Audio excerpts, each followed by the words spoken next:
இந்த வணக்கம். இந்த கருப்பு பணத்துக்கு ஆதரவாக எதிர்க்கட்சிகள் செயல்படுகிறது அப்படிங்கிற மாதிரியான ஒரு கருத்தை பிரதமர் வச்சிருக்கிறாரு. அதனால கண்டிப்பா அவர் மன்னிப்பு கேட்கணும் அப்படிங்கிற மாதிரியான ஒரு கோஷத்தை முன் வச்சிருக்கிறாங்க.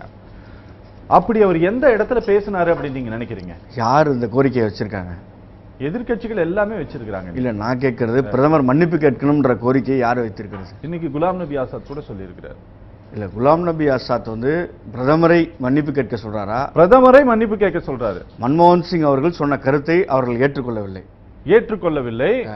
என்ன சொல்றாருன்னா, எதற்கும் தயாராகாத நிலையில் எதிர்க்கட்சிகள் இருக்கிறாங்க, அப்படி இருக்கிறவங்க தான் என்ன விமர்சிக்கிறாங்க அப்படின்னு சொல்றாரு.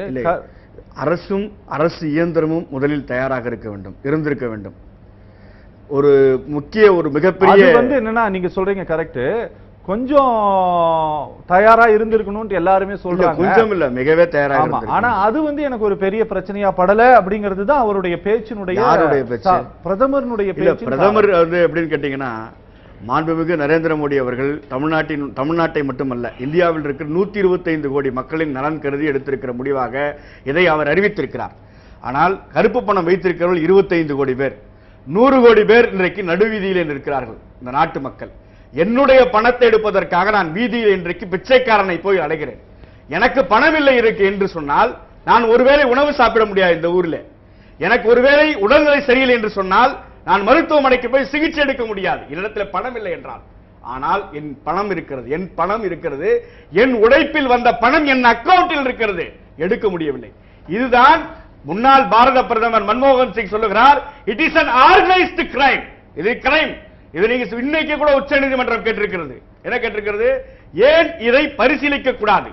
ரிசர்வ் வங்கியினுடைய இந்த நடவடிக்கை, நாடாளுமன்றத்தினுடைய இந்த நடவடிக்கை எந்த விதமான வாக்கெடுப்பும் இல்லாமல், எந்த விதமான கருத்து கணிப்பும் இல்லாமல் மக்களை புறக்கணித்து விட்டு நீங்கள் எடுத்திருப்பது வன்முறையை தூண்டுவதற்கு சமம். மக்கள் இப்பொழுது வரைக்கும் அமைதியாக இருக்கிறார்கள், கட்சிகள் அமைதியாக இருக்கிறது. இந்த பிரச்சனையை சரி செய்ய நாங்கள் முயற்சிக்கிறோம், அவ்வளவுதான். நாங்கள் இந்த வேதனையை, நாங்கள் நடுவீதியில் நின்று படுகிற இந்த அவமானத்தை, என் பணத்தை எடுப்பதற்கு என் கையிலே மை வைக்கப்பட்டதை தேர்தலின் போது நாங்கள் காட்டுவோம். இன்றைக்கு தமிழ்நாட்டு மக்களை நான் வீதியிலே பார்க்கிறேன். ஒரு வங்கியின் வாசலிலும் 1000 ரூபாய் 2000 ரூபாய் செல்லாத காசை கையிலே வைத்துக் கொண்டு, 2000 ரூபாயும் செல்லாத காசு தான் இந்த நிமிடம் வரைக்கும். இன்றைக்கு வரைக்கும் பணம் வரவில்லை. எங்கே சில்லறை வருகிறதோ அப்பொழுதுதான் 2000 ரூபாய் செல்லும். அது வரைக்கும் இந்த 2000 ரூபாய் செல்லாது. முதியோர் உதவித்தொகையை வாங்கி வைத்துக் கொண்டு மண்ணை வாரி இந்த பிரதமரின் மீது மக்கள் வீசுவதை என் கண்ணால் பார்த்தவன் நான். நீங்க ஒண்ணும் கிடையாது சார். நான் கேட்கிற கேள்வி, நான் திமுகவினுடைய செய்தி தொடர்பாளர், சகோதரி காங்கிரஸ் கட்சியினுடைய மத்திய பொறுப்பில் இருக்கிறவர், அவர் ஆர்பிஐல பணியாற்றிய ஒரு மூத்த அரசியல் தலைவர். நாங்கள் சொல்வதை விட்டுவிடுங்கள். ஜூனியர் விகடன் பத்திரிகை இன்றைக்கு கேட்கிறது, இதற்கு என்ன பதில்? இன்றைக்கு பணம் கொடுக்க முடியாது, சம்பளம் நீங்கள் எப்படி போடுவீர்கள் 1ஆம் தேதி? இதற்கு என்ன பதில்? நீங்கள் போடுகிற சம்பளத்தை நான் தினம்தோறும் 2000 வாரந்தோறும் 4000 நான் எடுத்துக்கொண்டிருக்க வேண்டுமா? எனக்கு தேவை இன்றைக்கு 10,000 ரூபாய். என்னுடைய தேவை நான் இன்றைக்கு நிறைவேற்ற வேண்டும். நான் உங்கள் வீட்டு பணத்தை கேட்கவில்லை, என் பணத்தை கேட்கிறேன். It is an surgical strike என்று பிரதமர் சொன்னார். Yes, it is an surgical strike against common man. நீ 2% வைத்திருக்கிற கருப்பு பணத்தை பிடிப்பதற்கு 100 கோடி மக்களை இன்றைக்கு பலியாக்கி இருக்கிறாயே, இது நியாயமா? அதான் நான் கேட்கிறோம். ஒண்ணு இல்ல சார், இதே ஜனவரி மாதம் 16ஆம் ஆண்டு ஜனவரி மாதம் நாடாளுமன்றத்திலே இன்றைய நிதித்துறை அமைச்சர் மரியாதைக்குரிய அருண்ஜேட்லி 0.22% தான் தமிழ்நாடு இந்தியாவிலே கருப்பு பணம் இருக்கிறது சொல்றார். எப்படிங்க 0.22? அது 2% கூட நான் எடுத்துக் கொள்கிறேன். 2% கருப்பு பணத்தை பிடிப்பதற்காக 100 கோடி மக்கள் இன்றைக்கு பாதிப்புக்குள்ளாக்கி இருக்கிறீர்கள். நீங்கள் எடுத்த நடவடிக்கையை நாங்கள் வரவேற்கிறோம், திராவிட முன்னேற்ற கழகம் வரவேற்கிறது. ஆனால் நீங்கள் இப்படி ஒரு முடிவை எடுக்கின்ற போது முன்னெச்சரிக்கை நடவடிக்கை என்ன எடுத்தீர்கள்? யாரையாவது நீங்க ஆலோசித்தீர்களா? ரகுராம் ராஜன் சொல்லுகிறார், மாண்புமிகு மன்மோகன் சிங் அவர்கள் காங்கிரஸ் கட்சியினுடைய பிரதமர், ஒரு தலைவர், அவரை விடுவோம். ரகுராம் ராஜன் சொல்லுகிறார், இது முட்டாள்தனமான முடிவு என்று. ஆக நீங்கள் ஒரு விஷயத்தை ஆராய்கின்ற பொழுது தமிழ்நாட்டுக்கு மட்டுமல்ல, இந்தியாவிற்கு மட்டுமல்ல, தமிழ்நாட்டில் ஒருபொழுதும் பிஜேபி ஆட்சிக்கு வர முடியாது என்று அவர்களுக்கும் தெரியும், நாட்டு மக்களுக்கும் தெரியும். அல்லது நாங்கள் கேட்பது சி ஓட்டர்ஸினுடைய அறிக்கை நேற்று வந்திருக்கிறது. பிரதமருடைய ஆப்பில் இருக்கிற கருத்து கணிப்பு வந்திருக்கிறது. 5 லட்சம் பேர் எங்களுக்கு வாக்களித்திருக்கார் என்று பிரதமர் மாறுதட்டி இருக்கிறார் அல்லவா? நான் கையெடுத்து கும்பிடுகிறேன். நாளை நீங்கள் தேர்தல் வையுங்கள். இந்தியாவில் ஒரு தொகுதியில் பிஜேபி நீங்க சொல்றது புரிஞ்சு. பணம் கொடுத்திருக்காங்க. பணம் வந்து வங்கியில கணக்கு வைக்கணும். ஆதார் கார்டை உச்சநீதிமன்றமே கட்டாயமாக்கல. ஆதார் கார்டை கட்டாயமாக்கினாங்க. அதற்காக நம்மை அலைய வைத்தாங்க. அதற்கு பிறகு ரேஷன் கார்டோட சேர்க்கணும்னு சொன்னாங்க. அதற்காக அலைய வைத்தாங்க. நான் கேட்கிறேன், இதெல்லாமே ஓகே, நான் அதெல்லாம் எதுவுமே சொல்லல. இவர் சொன்னதை போல அலகாபாத் கிராமிய வங்கியிலே தன்னுடைய பணத்தை எடுக்க முடியாமல் தன் மகனை பறி கொடுத்து விட்டு 14 நாட்களாக கலவரம் நடக்குது அலகாபாத்ல. அப்ப பணம் இருக்கிறது. கணக்கு நீங்க சொன்னபடி நான் கிராம வங்கியில கணக்கு வச்சிருக்கேன். மகனை, விவசாயினுடைய மகனை காப்பாற்ற முடியல. தனியார் மருத்துவமனை தானே சார் 70% இருக்கு அரசு மருத்துவமனை விட. தனியார் மருத்துவமனையில் வைத்தியம் பார்க்கின்ற பொழுது 500,000 பணம் அவரையும் பேச விடுங்க. ஒரே பதில் தான். இதே இதுல பேசிட்டு இருக்க முடியாது சார். இவரே பேசிட்டு இருக்க முடியாம கூலி வேலைக்கும் போக முடியாம பணக்கார ஏழை எல்லாம் ஒட்டுமொத்தமா எல்லாருமே நாட்டுல வந்து பூரா கொத்தடிமை மாதிரி ஆக்கி விட்டாங்க. திரு துரைராஜ், ரோசி மேரி அப்படிங்கிற ஒரு வயதான பெண்மணி தன்னுடைய கணவர் இன்னையா அப்படிங்கிற ஒருத்தர் வந்து ஏடிஎம்ல பணம் எடுக்க போய் இறந்துட்டாருன்னு சொல்லிட்டு எனக்கு ஆந்திராவா கர்நாடகம் வந்து சரியா தெரியல. பிரதமர் மேல ஒரு வழக்கை வந்து பதிவு செஞ்சிருக்காங்க. அந்த வழக்கை பதிவு பண்ணலாமா அப்படின்ட்டு சட்ட வல்லுநர்கள் ஆலோசனை பண்ணிட்டு வராங்க அப்படின்ட்டு ஒரு செய்தி இன்னைக்கு நான் படிச்சேன். இப்படி வழக்கு பதிவு செய்ய எங்க சட்டத்துல இடம் இருக்குதா? இல்ல, நேரடியாக வழக்கு பதிவு செய்ய முடியாது. ஆனால் வந்து உச்சநீதிமன்றத்தில் வந்து நாம் அனுமதி பெற்று வழக்கு தாக்கல் செய்ய முடியும். ஒரு அரசாங்கம் எடுக்கிற முடிவிற்கு பிரதமர் மட்டுமே நாம் பலியாக்க முடியாது. ஆனால் கலெக்டிவ் ரெஸ்பான்சிபிலிட்டி இந்த கேபினெட், ரிசர்வ் பேங்க் ஆஃப் இந்தியாவுடைய கவர்னர் மேலையும் போட்டிருக்காங்க. எஸ், அதாவது போர்ட் ஆஃப் த பார்ட்டி அதை கொண்டு வர முடியும் இதில். ஆனால் கேபினெட்டுக்கு பொறுப்பு வகிக்கிற ஒரு பிரதமர் இதை அறிவிக்கிறார். அவர் இது வரைக்கும் நீங்க வந்து பிரஸ் மீட்டுக்கு எதுலையுமே நீங்க அவர் கலந்துக்கிட்டது நல்லா கவனிச்சு பாருங்க. விவாதம் பிரஸ் கேட்கிற கேள்விக்கு, வெளிநாட்டில் இருக்கிற நிருபர்கள் கேட்கிற கேள்விக்கு வேண்டுமானால் அவர் பதில் சொல்லியிருப்பார். இந்த 2.5 ஆண்டு காலத்திலே அவர் நிருபர்கள் கேட்கின்ற கேள்விகளுக்கு அவர் பதில் சொல்வதில்லை. அவராக அறிவிப்பை படிப்பார், அவராக போய்விடுவார். நாடாளுமன்றத்தில் எந்த விவாதத்திலும் அவர் கலந்து கொள்ள மாட்டார். எந்த விவாதத்திற்கும் பதில் சொல்ல மாட்டார். இந்த 2.5 ஆண்டு காலம் அப்படித்தான் ஆகியிருக்கிறது. இப்போது கூட மாண்புமிகு முன்னாள் பாரத பிரதமர் மரியாதைக்குரிய டாக்டர் மன்மோகன் சிங் அவர்கள் கேட்டிருக்கிற கேள்விக்கு உடனடியாக திறமையான பிரதமராக இருந்தால், இதில் திறமையான உண்மையான அணுகுமுறை இதிலே இருந்தால் உடனடியாக பதில் சொல்லியிருக்க முடியும், ரியாக்ட் பண்ணியிருக்க முடியும். ஆனால் அதில் அவர் பண்ணல. அதற்கு பிறகு அவர் 2 மணிக்கு நாடாளுமன்றத்துக்கு வருவாருன்னு சொன்னாங்க பிஜேபி தரப்புல. வரல. இந்த நிமிடம் இன்றைக்கு அவை ஒத்திவைக்கப்படும் வரைக்கும் அவர் வரல. நாங்க கூப்பிடுறப்பெல்லாம் பிரதமர் வரணும் அப்படின்னு எதிர்க்கட்சிகள் கேட்கல. அவர் இந்த கருத்தை பதில் சொல்லணும்னு சொல்றார். தவறான கருத்தை பொதுமக்கள் மத்தியில நாம் பதிவு வைக்க கூடாது. அவைக்கு எந்த நேரத்திலும் எப்பொழுது வேண்டுமானாலும் ஒருவர் வெளியேறுவதற்கும் வருவதற்கும் எல்லா உரிமையும் ஒரு அவை உறுப்பினருக்கு உண்டு. நாடாளுமன்றத்தினுடைய அவை விதிகள் அதுதான். ஆனால் ஒரு பொறுப்பில் இருக்கிறவர் இவ்வளவு பெரிய பிரச்சனை நாட்டிலே தாண்டவமாடுகின்ற பொழுது, அதை பற்றி எதிர்க்கட்சிகள் இவ்வளவு பெரிய பிரச்சனைக்கு எழுப்புகின்ற பொழுது அந்த அவையில இருந்து பதில் சொல்ல வேண்டும் என்பதுதான் எதிர்க்கட்சிகளுடைய கேள்வி. இரண்டாவது, நீங்க இப்பொழுதே சொல்லுங்கள், இன்றைக்கே சொல்லுங்கள் என்று எந்த எதிர்க்கட்சியும் கேட்கவில்லை. நீங்கள் சரியாக வாக்கெடுப்புடன் கூடிய பதிலுரையைத்தான் எதிர்க்கட்சிகள் கேட்கிறது. ஏன் உங்களுக்கு உங்கள் கூட்டணி கட்சிகள் மீது நம்பிக்கை இருந்தால், ஏன் உங்கள் கட்சியினுடைய உறுப்பினர்கள் மீது உங்களுக்கு நம்பிக்கை இருந்தால் வாக்கெடுப்பு நடத்தலாமே? ஏன் நீங்கள் வாக்கெடுப்புடன் கூடிய விவாதத்தை நடத்துவதற்கு தயாராக இல்லை? இந்த நிமிடம் வரைக்கும் பிஜேபி தயாராக இல்லை. இன்னொன்னு சார், துக்ளக் ஆட்சி என்று நான் வரலாற்றிலே தான் படித்திருக்கிறேன். நேரடியாக ஒரு துக்ளக்கை பார்க்கிறேன். ஏன்னு கேட்டீங்கன்னா, தினம்தோறும் ஒரு அறிவிப்பு, தினம்தோறும் ஒரு மாற்றம். நீங்க நேற்றைக்கு வரைக்கும் பெட்ரோல் பங்க்ல கிடையாதுன்னு சொன்னாங்க. திரும்பவும் டிசம்பர் வரைக்கும் எக்ஸ்டெண்ட் பண்ணிருக்காங்க. இது வரவேற்கக்கூடிய விஷயம் தான். ஆனாலும் கூட மருத்துவமனை, தனியார் மருத்துவமனையில நீங்கள் வாங்கிக் கொள்ளுங்கள், உங்களுடைய அக்கௌண்ட்ல நீங்க கட்டிக் கொள்ளுங்கள் என்கின்ற அந்த விஷயத்தை இவர்கள் சேர்க்கவில்லை. மொபைலில் ரீசார்ஜ் பண்ணிக்கலாம், 500 ரூபாய்க்கு நீங்க ரீசார்ஜ் பண்ணிக்கலாம், அதுக்கு மேல பண்ணிக்க முடியாது. இன்னொன்னு, எத்தனை பேர் ஏடிஎம் கார்டை வைத்திருக்கிற விவசாயிகள், எத்தனை பேர் ஏடிஎம் கார்டு வைத்திருக்கிற மீன் விற்கிற 80 கோடி பேருக்கிட்ட ஏடிஎம் கார்டு இருக்குன்னு இன்னைக்கு சொன்னாரு. நான் என்ன கேட்கிறேன் சார், நீங்க வைத்திருக்கலாம், இன்னும் கூட கேட்டுங்க, ஸ்வீப்பிங் மிஷின் மீன்காரமா வச்சுக்க முடியுமா? பூக்காரமா ஸ்வீப்பிங் மிஷின் வச்சுக்க முடியுமா? காய்காரமா ஸ்வீப்பிங் மிஷின் வச்சுக்க முடியுமா? என்ன சார் இது? எனக்கு ஒண்ணுமே புரியல. இது வந்து எப்படி தெரியுங்களா இருக்கு, துக்ளக் என்ற வார்த்தைக்கு இவர்தான் அடையாளம் என்று வரலாற்றில் பதிவு புரியல. இது வந்து எப்படி தெரியுங்களா இருக்கு, துக்ளக் என்ற வார்த்தைக்கு இவர்தான் அடையாளம் என்று வரலாற்றில் பதிவு செய்து விட்டார். கண்டிப்பா 8% பேருன்னு நினைக்கிறேன் இல்லையா கணக்கெடுப்புல வந்து இந்த அரசினுடைய இந்த ஒரு நடவடிக்கைக்கு ஆதரவு தெரிவிச்சிருக்காங்கன்னு சொல்லிட்டு அதுல ஒரு 10 கேள்வி கொடுத்திருக்காங்க. 10 கேள்விக்கும் ஆமாம் அப்படிங்கிற பதிலை தவிர வேற எந்த பதிலுமே கொடுக்க முடியாது. அப்படிப்பட்ட கேள்விகள் சேர்ந்து கலந்துக்கிட்டாங்க. சரி, இதில் நாங்கள் கேட்பது பிக்பஸார் என்கின்ற ஒரு நிறுவனத்திற்கு 2000 ரூபாய் நோட்டை கொடுத்து சில்லறை கொடுத்து நீங்க கொடுங்கன்னு சொல்லுகிறது இந்த அரசாங்கம். இது இன்றைக்கு கேள்வி எழுப்பப்பட்டிருக்கிறது. ஆர்பிஐ கைட்லைன்ஸ் படி இது மிகப்பெரிய தவறு. ஒரு வங்கியல் நோக்கத்தோடு ஒரு வங்கியல் விஷயத்தை ஒரு தனியார் நிறுவனம் செய்ய முடியாது. இதை நீங்கள் பொதுமக்களினுடைய எமர்ஜென்சி கருதி நீங்கள் செய்கிறீர்கள் என்று நான் எடுத்துக்கொண்டாலும் கூட, ஏன் பொதுத்துறை நிறுவனங்கள் எல்ஐசி இருக்கிறது, ஏன் பிஎஸ்என்எல் இருக்கிறது, ஏன் மற்ற நிறுவனங்கள் இருக்கிறது, அவர்களை வைத்து இதை செய்திருக்கலாமே.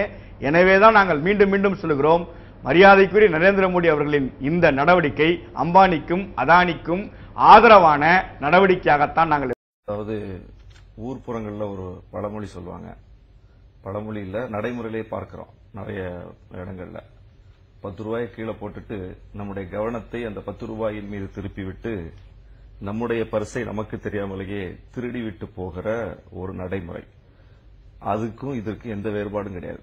ஏன்னா மக்களை உங்களுடைய நலனுக்காக வங்கி கணக்கு தொடங்குங்கள் என்று சொல்லி கவனத்தை திருப்பிவிட்டு மக்களுடைய சேமிப்பு முழுவதையும் அந்த வங்கிக்கு கொண்டு வந்து கார்ப்பரேட்டுகளுக்கு கடனாக தாரை வார்க்கிற ஒரு நடைமுறைக்காக செய்யப்படுகிற திட்டமிட்ட சதி ஏற்பாடு இதெல்லாம். இதற்கும் மக்களுடைய பயன்பாட்டுக்கு எந்த தொடர்பும் கிடையாது. நீங்க மக்கள் வந்து இன்னைக்கு வரி கட்டாம இருக்கிறாங்களா, அல்லது கருப்பு பணம் வைத்திருக்கிறாங்களா, அல்லது கார்ப்பரேட்டுகள் வரி கட்டாம இருக்கிறாங்களா, கருப்பு பணம் வைத்திருக்கிறாங்க, ரெண்டையும் ஒப்பிட்டு பார்த்தா மக்கள் இதுல எந்த தவறும் செய்யாத அப்பாவிகள். முழுக்க முழுக்க முழுக்க கருப்பு பணமாக இருந்தாலும் கள்ளப்பணமாக இருந்தாலும் வரி ஏய்ப்பு செய்யப்பட்ட பணமாக இருந்தாலும் அதை வைத்திருப்பவர்கள் கார்ப்பரேட்டுகள். சாமானிய மக்கள் வங்கியில பணம் போட்டா எப்ப தேவைனாலும் அவங்க போய் எடுத்துக்க முடியும்ல. அவங்களுக்கு அந்த பணத்தை இல்லைன்னு யாரும் சொல்ல போறது இல்ல, வங்கி சொல்ல போறது இல்ல. அதாவது எனக்கு வங்கி கணக்கு தேவை என்று வரும்போது நான் தொடங்குவேன். போய் வங்கி கணக்கு இல்லாமல் என்னுடைய வியாபாரம் நடக்காது அப்படின்னா என்னுடைய தேவைக்காக நான் அந்த வங்கியை நாடி போவேன். இது வந்து எனக்கான தேவைக்காக நான் வங்கியை நாடி போவது. ஆனால் ஒரு உத்தரவின் மூலம் அத்தனை பேரையும் வங்கியை நாடி வர வைப்பது, அந்த நெருக்கடிக்கு உள்ளாக்குவதுங்கிறது அந்த மக்கள் மீதான நலனா அல்லது வங்கிகளுக்கு அந்த மக்களை வரவழைப்பதன் மூலம் கார்ப்பரேட்டுகளுக்கு ஆதரவாக நீங்கள் எடுக்கக்கூடிய நடவடிக்கை இதற்கு பின்னால் இருக்கிறதா கேள்வி. அப்ப இயல்பாக நடப்பது வேறு, உத்தரவின் மூலம் ஆணையின் மூலம் நடப்பது வேறு. இப்ப இந்த ஆணையின் மூலம் ஏற்கனவே என்ன நடந்திருக்குங்கிறது அந்த ட்ராக் ரெக்கார்டை வச்சுதான் நம்ம பார்க்க வேண்டியிருக்குது. ஏற்கனவே வங்கிகளில் சேர்ந்திருக்கிற மக்கள் பணம் யாருடைய பயன்பாட்டுக்கு போயிருக்குது? இப்ப மக்கள் வரி கட்டாம இருக்கிறாங்களா, கார்ப்பரேட் வரி கட்டாம இருக்கிறாங்களா?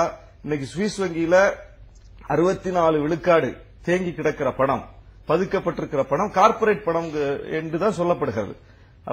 அரசியல்வாதி பணம் 3% இருக்குது, பதுக்கல்காரர்கள் கடத்தல்காரர்களுடைய பணம் மீதி விழுக்காடு இருக்கிறது, 64 விழுக்காடு கார்ப்பரேட்டுகள் பணம்.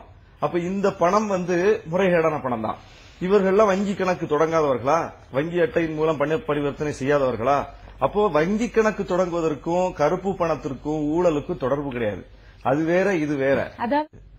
மோடி சொல்றது ஒரு பக்கம் இருக்கட்டும், இந்த ஆதார் அட்டை உருவாக்கத்தினுடைய தலைவராக இருந்தவர் அவர் என்ன சொல்றாருன்னா, மக்கள் வந்து கையில பணம் வச்சுக்கிட்டு செலவு பண்றது வந்து ஒரு எளிய வழின்னு நினைச்சுக்கிட்டு இருந்தாங்க. இனி கையில் பணம் வைத்திருப்பது மிகப்பெரிய தொந்தரவான வழி என்று உணர ஆரம்பித்து விட்டார்கள். அவர்கள் இயல்பாக இது ஏடிஎம் கார்டுக்கு இந்த மின்னணு பண பரிவர்த்தனைக்கு வந்து விடுவார்கள் அப்படிங்கிறார். அப்ப அவரு சொல்றதா இதுல நாம கவனத்துல வைக்கணும். இது யாருக்கு ஆதரவாக போய் முடிய போகுதுங்கிறத பார்க்கணும். நீங்க சகோதரி சொன்னாங்க, இந்த கடன்கள் முழுவதும் மக்களுடைய பயன்பாட்டுக்கு தான் கொடுக்கப்படுது அப்படின்னு. இன்னைக்கு ஆசியாவிலேயே வாராக்கடன் வந்து அதிகமாக இருக்கக்கூடிய நாடு இந்தியாவா இருக்குது. இந்த வாராக்கடன் யாருக்கு வழங்கப்பட்டிருக்குது? கிட்டத்தட்ட 12 லட்சம் கோடி கடன் முழுக்க முழுக்க கார்ப்பரேட்டுகளிடமிருந்து வர வேண்டிய பணம் வராம இருக்குது. இப்ப அவர் நம்ம ரகுராம் ராஜன் வந்து சொன்னார், வங்கிகள் தலைவர்களை எல்லாம் கூட்டி வங்கிகளுடைய அதிகாரிகள்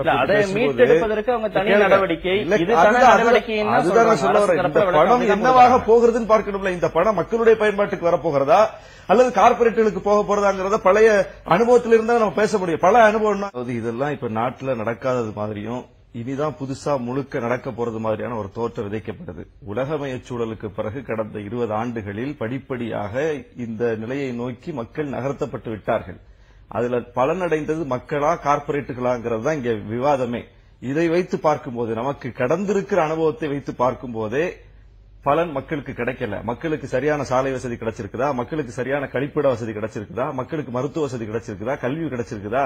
இந்த 20 ஆண்டுகள்ல தானே கல்வி கட்டணம் செலுத்தி படிக்க வேண்டிய நிலைமைக்கு மக்கள் வந்திருக்காங்க. மருத்துவம் காசு இல்லாம பார்க்க முடியாதுங்கிற நிலைமைக்கு வந்திருக்காங்க. எல்லாமே ஒரு பணம் படைத்தவர்களுக்கான ஒரு சூழலா இங்க கட்டியமைக்கப்பட்டிருக்குதுல. இப்ப இங்க சென்னையில என்ன நடந்துச்சு, நான் அதான் முதல்ல சொல்லணும்னு நினைச்சேன். நோக்கியா ஒரு கம்பெனியை தொடங்குறாங்க. நோக்கியால வேலை பார்க்கக்கூடிய இளைஞர்கள் அவ்வளவு பேர்கிட்ட இருந்தும் அரசுக்கு தேவையான வரியை வாங்கிடுச்சு நோக்கியா. ஆனா அந்த நோக்கியா வரி கட்டிச்சாங்கிறதான் கேள்வி. இப்ப அங்கே பணியாற்றிய பணியாளர்கள் என்பவர் மக்கள். நோக்கியா ஒரு கார்ப்பரேட் நிறுவனம். அவங்க வரி ஏய்ப்பு செஞ்சுட்டு 22,000 கோடி வரி ஏய்ப்பு செஞ்சுட்டு போயிட்டாங்க. கடையை மூடிட்டு போயிட்டாங்க. இப்போ அவர்களுக்கு தேவையான எல்லா வசதிகளையும் அரசு செய்து கொடுத்தது. ஆனால் மக்களுக்கு தேவையான எல்லா வசதிகளையும் செய்து கொடுத்தது. இது ரெண்டுதான் முரண்பாடு. வாரா கடனை வசூலிக்கிறது, வரி ஏய்ப்பு செய்யக்கூடிய நிறுவனங்களை கட்டுக்குள்ள கொண்டு வருது, கொண்டு வரலையே, கருப்பு பணத்தை ஒழிக்கிறது, கொண்டு வரலையே, பரிமாற்றத்துக்கு மாற்றுறது, எல்லாமே வேற வேற நடவடிக்கை இல்ல. அதை செஞ்சாதான் இதை செய்யணும் அப்படின்னு சொல்லணுமா? இல்ல, ஒரே நடவடிக்கை. நான் தான் சொன்னேன், எனக்கு தேவைன்னா நான் வங்கிக்கு போவேன், எனக்கு தேவைன்னா நான் கார்டு வாங்கிப்பேன். ஆனா மக்களை அனைவரையும் நீங்க கார்டு வாங்கினாதான் உங்களுடைய பொருளாதார நடவடிக்கை நடக்கும் என்கிற நிலைக்கு கொண்டு வந்து விடுவதனுடைய நோக்கம் என்னங்கிறதா கேள்வி. எல்லாரையும் பிக் பஜாருக்கு போக வைக்கிறது, எல்லாரையும் கார்ப்பரேட்டுகள் உருவாக்கி வைத்திருக்கிற மால்களுக்கு போய் பர்ச்சேஸ் பண்ண வைப்பதுதான். இங்க இருக்கிற ஒரு சிறு குறு தொழிலாளர்கள், விவசாயிகள், அவர்கள் செய்கிற உற்பத்தி, அவர்களுக்குள் வங்கி பரிவர்த்தனை இல்லாமல் புழங்குகிற சிறு பணம், சிறு சேமிப்பு, வீட்டில் பெண்கள் வைத்திருக்கிற சேமிப்பு, இதை அனைத்தையும் வங்கியோடு தொடர்படுத்துவதன் மூலம் இந்த கோடான கோடி மக்களினுடைய பணம் வங்கிக்கு வரப்போகுது. இந்த வங்கிக்கு வரக்கூடிய பணத்தால் இங்கே கல்வி இலவசமாக வழங்கப்படுமா, மருத்துவம் இலவசமாக கிடைக்குமா? அப்படின்னா கிடைக்காது. ஏன்னா எல்லாத்தையும் இலவசமாக கொடுக்க கூடாது. இது போன்ற நல்ல அம்சங்களை இலவசமாக கொடுக்க கூடாது, பணத்துக்கு தான் கொடுக்கணும் என்பது உலக வங்கி வைத்திருக்கிற விதி. அந்த விதியை தான் இவர்கள் பின்பற்றுவார்கள். இன்னைக்கு என்ன நடக்குது? வங்கிக்கு போனா 2000 மாத்திக்கலாம், பிக் பஜாருக்கு போனா 2000 மாத்திக்கலாம். தேசிய வங்கியும் பிக் பஜாரும் சமதளத்துக்கு ஒரு ஆரோக்கியமான நடவடிக்கை என்ன பார்க்கலாமா? அதாவது குற்றம் செய்கிறவனை தண்டிக்கிற முறை என்பது எப்படி இருக்குதுன்னா, குற்றம் யார் செய்தாங்கன்னு புலனாய்வு செய்து அவர்களை தேடி பிடித்து கொண்டு வந்து சட்டத்தின் பிடியில் நிறுத்துவதுதான் குற்றம் செய்கிறவனை தண்டிக்கிற முறை. ஆனா நீங்க ஒட்டுமொத்த மக்களையும் அழைச்சிட்டு வந்து அவர்களை பரிசோதனை பண்ணி நீங்க எல்லாரும் செய்திருக்க வாய்ப்பு இருக்கிறது, எனவே உங்களை பரிசோதிக்கணும்னு சொல்லி ஒரு ஸ்டேஷனுக்குள்ள கொண்டு வந்து நிறுத்துறதுக்கும் இது போன்று ஒட்டுமொத்த மக்களையும் ஒரு நடவடிக்கைக்குள்ள உட்படுத்துறதுக்கு எந்த வேறுபாடும் கிடையாது. நீங்க வரி ஏய்ப்பு செய்கிறவர்கள் யாருன்னு அரசாங்கத்துக்கு தெரியாதா? அதற்கென்று கண்டுபிடிப்பதற்கென்று தனித்துறைகள் இல்லையா? இங்க இப்படி ஒட்டுமொத்த மக்களையும் ஒரு நடவடிக்கைக்குள்ள கொண்டு வந்துதான் அதை செய்ய முடியுமா? அதுதான் நான் கேட்க வரேன். அப்ப அந்த அமைப்புகளுடைய தோல்வி ஒத்துக்கலாமா? முழுக்க அந்த அமைப்புகளுடைய தோல்வியாது. இப்ப மட்டும் என்ன, இப்ப நீங்க 2 ஆண்டுகள்லயும் கூட அந்த அமைப்பு உங்களால செயல்பட வைக்க முடியல.